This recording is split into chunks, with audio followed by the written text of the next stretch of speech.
সাহানিয়া মানে কি? ওটা গ্রামের নাম। হ্যাঁ, গ্রামের মানে এরকম একটা সুন্দর নাম, সাহানিয়া গ্রাম, খুব ভালো লাগলো তো শুনে।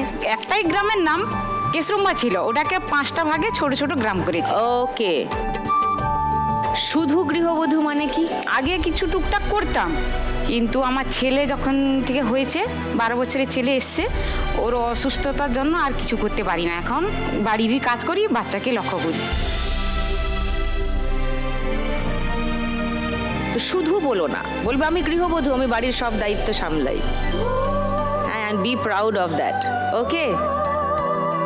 পুবালি, নমস্কার। নমস্কার দিদি, আমি পূর্ব বর্ধমান থেকে এসেছি, 3 নম্বর ইসলাবাদ আমার বাড়ি।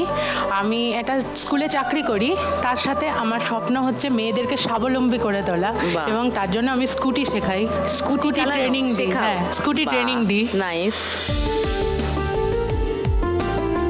ওকে ওকে। আর তোমার পাশে মিষ্টি টিষ্টি রাখা আছে, আমি এটা কি বর্ধমান ব্যাপার? থেকে এসেছি, আমাদের বর্ধমানের মানে সেরা মিষ্টি হচ্ছে সীতাভোগ মিহিদানা, আমি এটা তোমার জন্য এবং গোটা টিমের জন্য নিয়ে ও এসেছি। How nice, thank you so much. Welcome, দিদি। শিক্ষিকা এবং স্কুটি ট্রেনার। ওয়াও। দীপা। নমস্কার সুদীপ্তাদি, আমি দীপা হালদার। আমি পূর্ব বর্ধমান জেলার দাইহাট শবশিবতলা থেকে এসেছি। আমি একজন গৃহবধূ। আচ্ছা। আমাদের এখানে দাইহাটে যে রাস হয় খুব বিখ্যাত। সেই রাসে তুমি কি করো? সেই রাসে আমি কিছু করি না, ওখানে ঠাকুর দেখা হয়, ঘোরা হয়। Enjoy করো। হ্যাঁ, এনজয় করি। হাতটা নামিয়ে বলো অতক্ষণ। হ্যাঁ।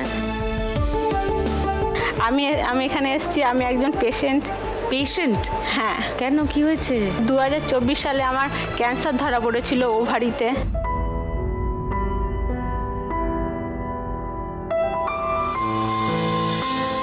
আমি তার জন্য এখানে এসেছি। আচ্ছা, ওকে, শুনবো, তোমাদের সকলের কথাই শুনবো, আরও অনেকটা করে জানার আছে নিশ্চয়ই। অডিশন দেওয়ার পরে একটাই ছিল, স্বপ্ন ছিল যে আপনাকে কখন সামনে থেকে দেখব। ও, কেননা আমরা তো এই স্টেজে আমাদের আসার মতো কোনো নেই। তো এখানে এসে উনাদের যে ব্যবহার অতুলনীয়, কোনো জবাব নেই, কোনো কথা নেই। এবং আপনাকে সবচেয়ে বড় কথা হচ্ছে আপনাকে সামনে দেখে আমি একবার আপনাকে হাক করতে চাই। আসছি, এখনই আসবো। হ্যাঁ, একটা গান ফান বাজবে নাকি? ও লাইন দিয়ে চলে এসছে, সবাই দলে দলে যোগ দিন। আর আরো আছে লাইনে। কেউ দাঁড়াও, চলো খেলাধুলা করি। আজ শুরু করি আজকের ফার্স্ট রাউন্ডের খেলা, টাকা ওরে টাকা ওরে।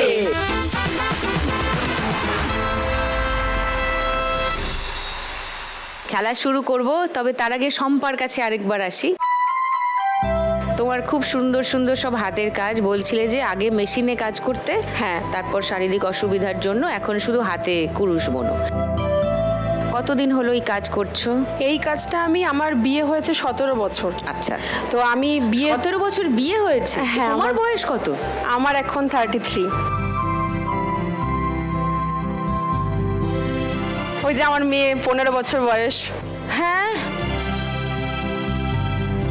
তুমি কত বছর বয়সে বিয়ে করেছো? আমার 15 বছর বয়সে বিয়ে ঠিক হয়েছে, 15 প্লাসে বিয়ে হয়ে গেছে। হায় হায় হায় হায়।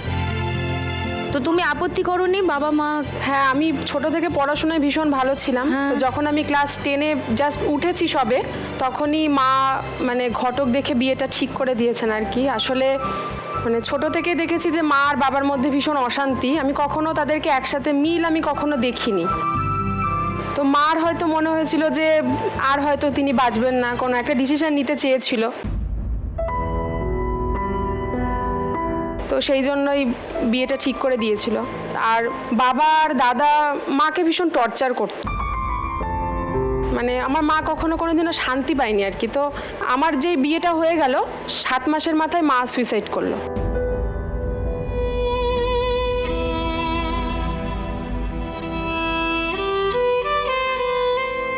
তার মানে সেই জন্যেই মা এই সিদ্ধান্তটা নিয়েছিলেন যে তোমাকে একটা সেফ। আসলে মা মানে বিয়ে হয়ে থেকেই শান্তি পাইনি, কারণ যেটা আমি ছোট থেকে জ্ঞান হওয়ার পর থেকে বুঝতে পেরেছি, মা খুব কষ্ট করে মানে আমাকে পড়াশোনা করেছে, বিড়ি বাঁধার কাজ করতো, অনেক কিছু কাজ করে আমাকে পড়াশোনা করিয়েছে।